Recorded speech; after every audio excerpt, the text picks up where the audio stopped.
रसखान का अगला पद हमारे सामने है कि ब्याही अनब्याही ब्रज माही सब चाही तासों, दूनी सकुचाई दीठ परे न जुन्हैया की, नैक मुस्कानी रस खान की विलोकत ही, चेरी होत एक बार कुंजन दिखैया की।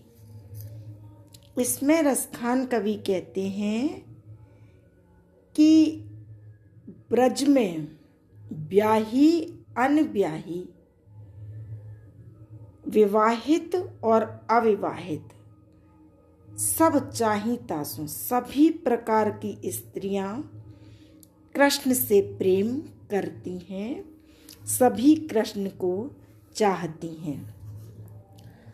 दूनी सकुचाई दीठ परे न जुनैया की, और जिस पर कृष्ण की दृष्टि पड़ जाए वह बड़ी संकुचित हो जाती है, और यदि नैक मुस्कानी रसखानी को बिलोकत ही, और यदि कोई कुंजों में दिखाई देने वाले कृष्ण की मुस्कान को, नैक मुस्कान रसखान की, जरा सी भी उस कृष्ण की मुस्कान को बिलोकती को देखते ही दिख जाती है, तो चेरी होत एक बार कुंजन दिखैया की, तो वह मानो उनकी दासी ही हो जाती। चेरी मतलब दासी हो जाती है।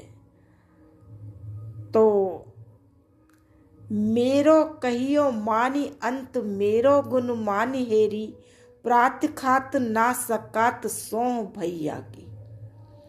तो मेरो कहियो मानी, तो वह एक गोपी दूसरी गोपी से कहती है कि तुम मेरा कहना मान लो, और अंत मेरो गुण मानी हेरी, और साथ में मेरा एहसान भी मान लो। मेरी एक कहना है तुमसे, या राय है कि प्रात खात जात न सकात सो भैया की, कि तुम प्रातः काल भैया की शपथ खा लेना कि तुम कृष्ण को देखने नहीं जा सकोगी, क्योंकि यदि ऐसा प्रतिबंध लगाओगी तभी तुम कृष्ण को देखने नहीं जाओगी, अन्य कोई उपाय नहीं है। और माई की अटक जोलों सास की हटक तोलों, देखी न लटक मेरे दूल्हा कन्हैया की। और माँ की बाधा, माई की अटक, माँ का अटकाव, माँ की बाधा, और सास की हटक, और सास द्वारा किया जाने वाला जो मना करती है, निषेध करती है, तभी तक प्रभावशाली है, तभी तक ये मना कर सकती हैं। देखी ना लटक मेरे दूल्हा कन्हैया की, जब तक इन्होंने मेरे कृष्ण की सुंदर छवि को नहीं देखा है। जब वो देख लेंगी तो वो स्वयं भी इतनी प्रभावित हो जाएंगी। तो इसलिए ये सारी अटक और बाधाएं जब तक है, जब तक मेरे उन कृष्ण कन्हैया को इन लोगों ने नहीं देखा है। तेरी गलीन में जा दिन ते निकसे मनमोहन, गोधन गावत ये ब्रज लोग सो कौन सी बात, चलाए कि जो नहीं नैन चलावत। वे रस खानी जो रीझ हुए नैक, तो रीझ के क्यों नवरा नारी रिझावत। बाबरी जो पे कलंक लगो, तो निसंक वे क्यों न अंक लगावत। इसमें रसखान ने कहा है कि एक गोपी दूसरी से कहती है कि जा तेरी गलीन में जा दिन ते निकसे मनमोहन गोधन गावत। जिस दिन से वो मन को मोहने वाले, मनमोहन मन को मोहने वाले कृष्ण गायों के साथ गाते हुए तेरी गली से, तेरी गलीन में, तेरी गली से होकर निकले हैं, ये ब्रज लोक सो कौन सी बात, चलाई के जो नहीं नैन चलावत। उसी दिन से ब्रज के ये लोग उन कृष्ण संबंधी बातों के अतिरिक्त और कौन सी बात चलाकर और कौन सी बातें कहकर नेत्र नहीं चलाते हैं। कहने का अभिप्राय ये कि तब से लोग उन प्रियतम कृष्ण के प्रति तुम्हारी अनुराग की बातें नेत्रों के संकेतों से ही किया करते हैं। वे रसखानी जो रीझिए नैक तो रीझ के क्यों नव नारी रे जावत। वे रस के भंडार कृष्ण, यहाँ रसखानी का अर्थ कृष्ण है। जगह जगह यहाँ पर अर्थ कृष्ण भी हुआ करता है। जो रीझिए नैक तो रीझ के क्यों नव नारी रे जावत।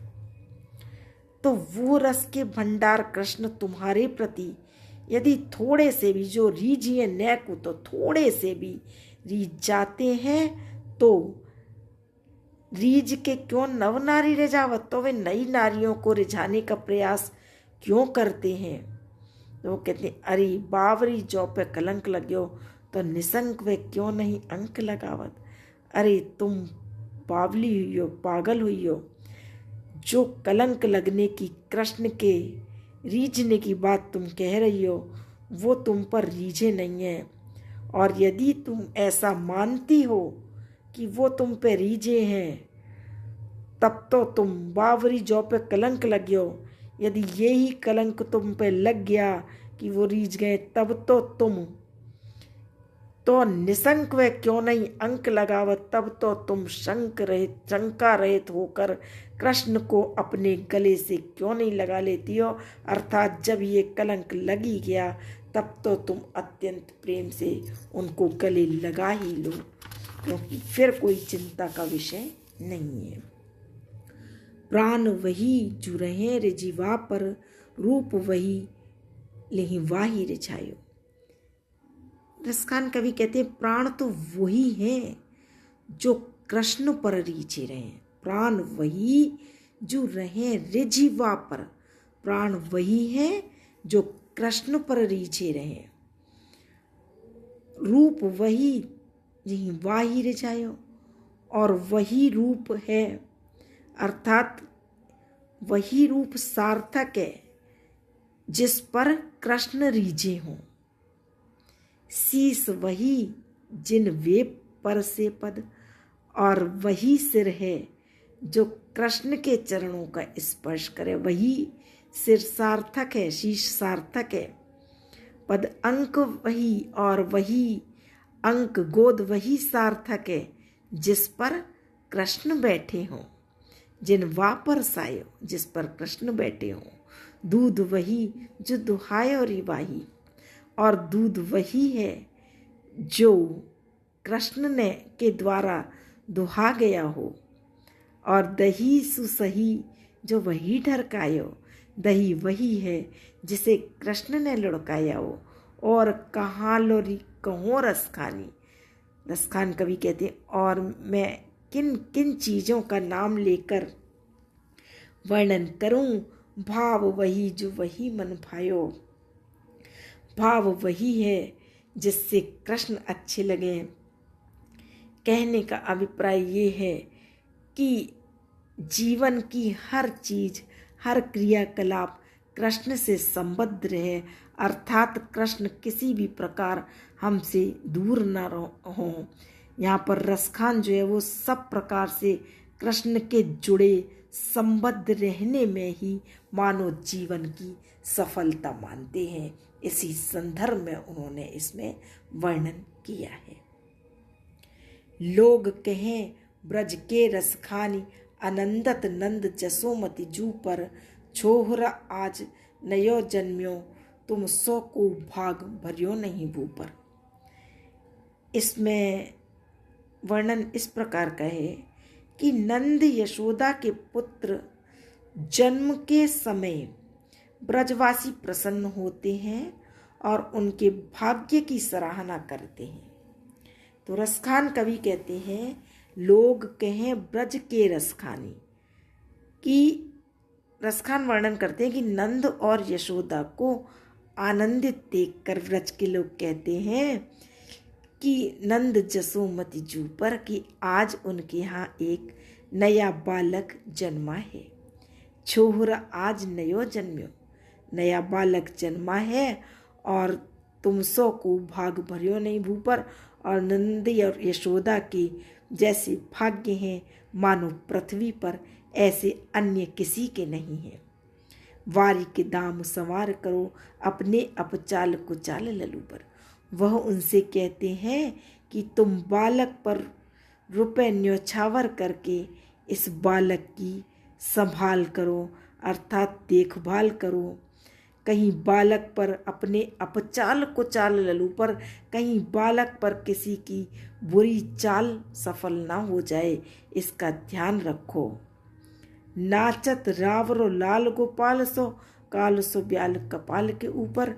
ब्रज के लोग उनसे कहते हैं, जब आपका बालक गोपाल नाचत रावरो, जब आपका लाल गोपाल सो बालक गोपाल नृत्य करता है तो ऐसा प्रतीत होता है सो काल सो ब्याल कपाल के ऊपर, मानो सर्प के सिर पर उसका काल नृत्य कर रहा हो। वैद की औषधि खाए कछु, न कर वह संजम री सुनि मोहे। तो जलपान कियो रस खाने, सजीवनी जान लियो सुख तो से। एरी सुधामयी भागीरथी, नित पथ्य बने न सने तुही पोसे। आक धतूर चबात फिरे, विष खाते फिरे शिव तेरे भरोसे। इसमें एक सखी दूसरी सखी से कहती है, मतलब इसमें क्या है कि रसखान ने गंगा की महिमा का वर्णन किया है। तो वो कहते हैं कि गंगा की महिमा एक ऐसी है कि उसके प्रभाव का वर्णन है, तो वर्णन ने सखियों के संवाद के माध्यम से किया है। तो एक सखी दूसरी सखी से कहती है कि बीमार होने पर वैद्य की औषधि खाए कछु। वैद्य की औषधि खाने की भी आवश्यकता नहीं है। कछु न करे वह संयम री सुनि मुँह से, बीमार को संयम बरतने की भी आवश्यकता नहीं है। तो जलपान कियो रस खानी, सजीवन जान लियो सुख तो से। यदि बीमार व्यक्ति गंगा के जल का पान करे तो भी उसको एक आनंद प्राप्त होता है। गंगा का स्पर्श मानो संजीवनी का ही कार्य करता है। तो गंगा के जल के स्पर्श से सब कुछ ठीक हो जाता है। उसे अन्य किसी का भी बंधन या अन्य किसी का भी परहेज आदि नहीं करना पड़ता है। तो कवि कहता है, एरी सुधामयी भागीरथी, कि अरे अमृतमयी गंगा, नित पथ्य बने न सने तुही पोसो। कि अरे अमृतमयी गंगा, तुम्हारा स्पर्श करने वाले को पथ्य कुपथ्य का भी ध्यान रखने की आवश्यकता नहीं पड़ती। कहने का अभिप्राय ये कि गंगा जल का ऐसा अनोखा प्रभाव है कि उससे समस्त रोग दूर हो जाते हैं और मानो उसके स्पर्श से, सेवन से कुमार्ग भी सुमार्ग बन जाता है। तो कवि कहता है, आक धतूत चबात फिरे, विषय खात फिरे शिव तेरे भरोसे। कि हे भागीरथी, शिवजी इस तथ्य के प्रमाण हैं। वो तो आक धतूरे जैसी वस्तुएं खाते हैं और यहाँ तक विष भी खा लेते हैं तुम्हारे भरोसे, शिव तेरे भरोसे। अर्थात ऐसी चीज़ें केवल तुम्हारे ऊपर विश्वास रखकर ही खा लेते हैं, तो उनको आक धतूरा विष आदि भी कुछ भी हानि नहीं पहुंचाते। तो कहने का अभिप्राय यहाँ पर कवि ने गंगा के प्रति अपनी अपार श्रद्धा को अभिव्यक्त किया है और साथ ही गंगा के चमत्कारी विलक्षण को भी व्यक्त किया है।